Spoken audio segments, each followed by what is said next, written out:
ഒരു തർക്കമില്ല. ഞാനിതിപ്പോൾ നമുക്ക് സ്ക്രീനിങ് കമ്മിറ്റി കൂടാൻ പറ്റാത്തൊരു സാഹചര്യമുണ്ട്. അത് വ്യക്തിപരമായ ഒരു അസൗകര്യമാണ്.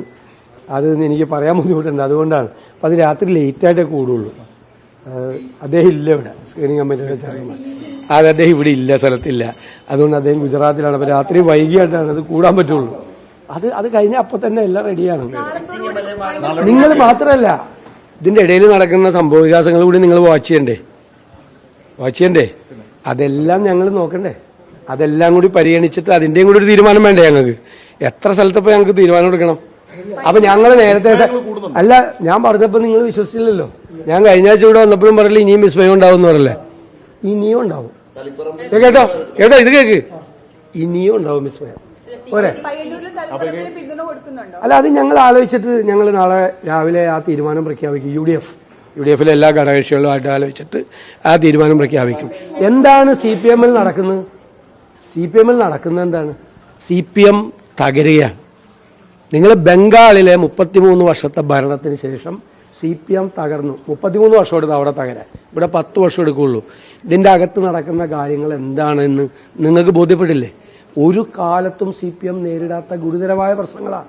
ഒരു ഭരണം ഒരു പാർട്ടിയെ എത്രമാത്രം തകർത്തു എന്നതിന്റെ ഏറ്റവും വലിയ ഉദാഹരണമാണ് ഇന്ന് രാവിലെ നടന്ന കുഞ്ഞകൃഷ്ണന്റെ പത്രസമ്മേളനവും ഇന്ന് ശ്രീ ഗോവിന്ദന്റെ പത്രസമ്മേളനവും.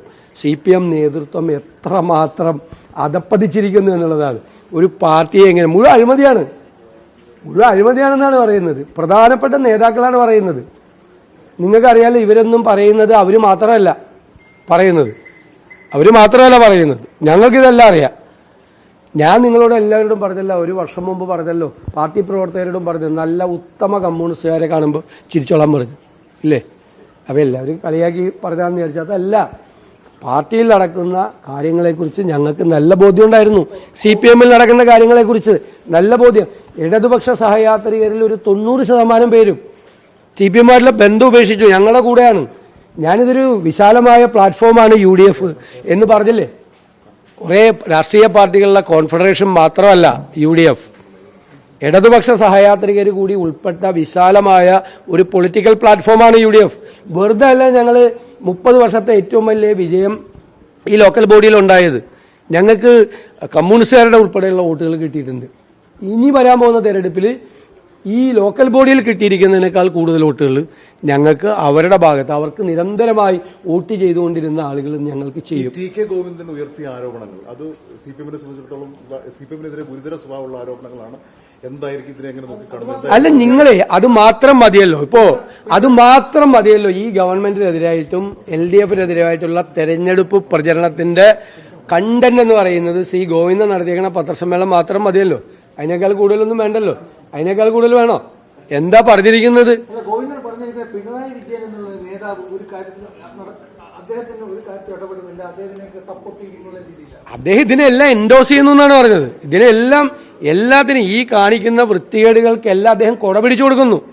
കംപ്ലീറ്റ് ആയിട്ട് പാർട്ടിയിൽ നടക്കുന്ന എല്ലാ വൃത്തികേടുകൾക്കും കൊട പിടിച്ചു കൊടുക്കുന്നു. ആന്തൂർ സാജന്റെ കൊലപാതകത്തിന് ഉത്തരവാദിയായ ഒരാളെയാണ് അവിടെ സ്ഥാനാർത്ഥിയാക്കിയെന്നാണ് പറഞ്ഞത്. ഞങ്ങളും പറഞ്ഞത് അത് തന്നെയാണ്. അപ്പോൾ പാർട്ടിക്കകത്തുള്ള മുതിർന്ന നേതാക്കൾ എത്രയോ വർഷം, 25 വർഷമല്ലേ ഏരിയ സെക്രട്ടറി ആയിരുന്ന ഒരാളാണ് പറഞ്ഞത് അല്ലേ. അയാളെ ചങ്ക് താർന്നിട്ടാണ് അയാൾ സംസാരിച്ചത്. ഇത് കേരളത്തിൽ ഉടനീളം CPM-ൽ നടന്നുകൊണ്ടിരിക്കുന്ന കാലമാണ്. അമ്പലപ്പുഴയിലെ ഏറ്റവും സീനിയർ നേതാവ്, പാലക്കാട് എത്ര പേര്, VS അച്യുതാനന്ദന്റെ സന്തത സഹചാരിയായ സുരേഷ് അല്ലേ, നാളെ കോൺഗ്രസ് ചേരുകയാണ് സുരേഷ്. കോൺഗ്രസ് ചേരുകയാണ് സുരേഷ്. VS അച്യുതാനന്ദന്റെ മകനെ പോലെ അദ്ദേഹം ഇഷ്ടപ്പെട്ടിരുന്ന ശ്രീ സുരേഷ് കോൺഗ്രസ് ചേരുകയാണ് നാളെ. അത് നമുക്ക് ആലോചിക്കാം. അത് സീറ്റ് പ്രഖ്യാപിക്കുമ്പോൾ പറയാം. എന്റെ കാര്യം പോലും ആയിട്ടില്ല. അപ്പോഴാണ് ജോലി. അല്ല, അതല്ല, അതൊക്കെ ഇനി ഉണ്ടാവും. നിങ്ങളോട് വിസ്മയം എന്നുള്ള വാക്ക് ഉപയോഗിച്ചപ്പോൾ നിങ്ങളിൽ എല്ലാവരും അല്ല, കുറച്ചുപേരൊക്കെ എന്നെ പരിഹസിച്ച്. ഇപ്പൊ മനസ്സിലായില്ല ഇപ്പൊ എത്ര വിസ്മയങ്ങളായി കേരളത്തില്. ഏതാ വരട്ടെ. അല്ല, അദ്ദേഹമായിട്ട് ഞങ്ങൾ സംസാരിച്ചു. അദ്ദേഹമായിട്ട് ഞങ്ങൾ നല്ല ബന്ധത്തിലാണ്, നല്ല കാര്യത്തിലാണ്. അദ്ദേഹമായിട്ട് കൂടി ആലോചിച്ചിട്ട് ഉള്ള കാര്യം അല്ല അദ്ദേഹമായിട്ട് നമ്മൾ ആലോചിച്ചു. ഞങ്ങൾ കാര്യങ്ങൾ അദ്ദേഹം ഇവിടെ വന്നു, നമ്മളെ കണ്ടു. നമുക്കത് ഞങ്ങൾ അവിടുത്തെ ഓരോ രാഷ്ട്രീയ സാഹചര്യങ്ങൾ വെച്ചിട്ടല്ലേ ഞങ്ങൾക്ക് തീരുമാനം എടുക്കാൻ പറ്റുള്ളൂ. അദ്ദേഹമായിട്ട് വ്യക്തിപരമായിട്ട് യാതൊരു പ്രശ്നമല്ല. CPI-ലുണ്ടായ വിഷയം അതിലൊന്നും CPI-ലൊന്നും ഉണ്ടായ വിഷയത്തിൽ ഞങ്ങൾക്ക് വലിയ താല്പര്യമൊന്നുമില്ല. ഞങ്ങൾക്ക് CPM ആയി. അതെന്താ കാര്യമൊന്നും എനിക്ക് മനസ്സിലായിട്ടില്ല.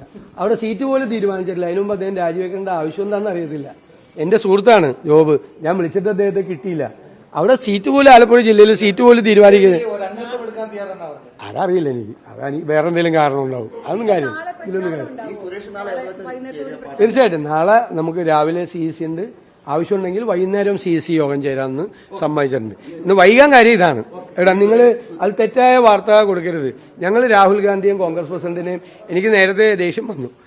രാഹുൽ ഗാന്ധിയും കോൺഗ്രസ് പ്രസിഡന്റിനെയും ഇവിടെ വന്ന് ഞങ്ങൾ നേതാക്കൾ ഒരുമിച്ച് കാണാൻ പോണ്ടേ? പോയപ്പോഴേക്കും ഇതിൽ തർക്കമാണ് സീറ്റിന്റെ എന്ന് പറഞ്ഞിട്ടുള്ള വാർത്തകൾ കൊടുത്ത് തെറ്റാണത്. അങ്ങനത്തെ വാർത്തകൾ അല്ല എന്താന്ന് വെച്ചാൽ നിങ്ങൾക്ക് അറിയില്ലേ? ഞാൻ പറഞ്ഞല്ലോ കാര്യം. ഇനി അത് ചോദിക്കല്ലേ. ആളില്ലല്ലോ. ആള് നമുക്ക് ഇത് അല്ല അത് ഇതിന് സുഖമില്ലാത്തതുകൊണ്ടല്ലേ അദ്ദേഹത്തിന് വരാത്തത്. എങ്ങനെ? അത് DCC ഓഫീസിൽ വെച്ചാണ്. DCC പ്രസിഡന്റ് അദ്ദേഹത്തിന് അംഗത്വം കൊടുത്ത് അത് സ്വീകരിക്കും. അത് ഒരു ടെക്നിക്കൽ ആയിട്ടുള്ള ഒരാൾക്ക് സുഖമില്ലാതായ അത് നിങ്ങൾ അങ്ങനെ ഇതാക്കല്ലേ ഒരാൾ. അല്ല ഇത് അത് വരട്ടെ. അത് എന്റെ കാര്യം തീരുമാനിച്ചിട്ടില്ലെന്നേ. നിങ്ങൾ സുരേഷിന്റെ കാര്യം എന്റെ കാര്യം എന്തായെന്ന് ചോദിക്കും.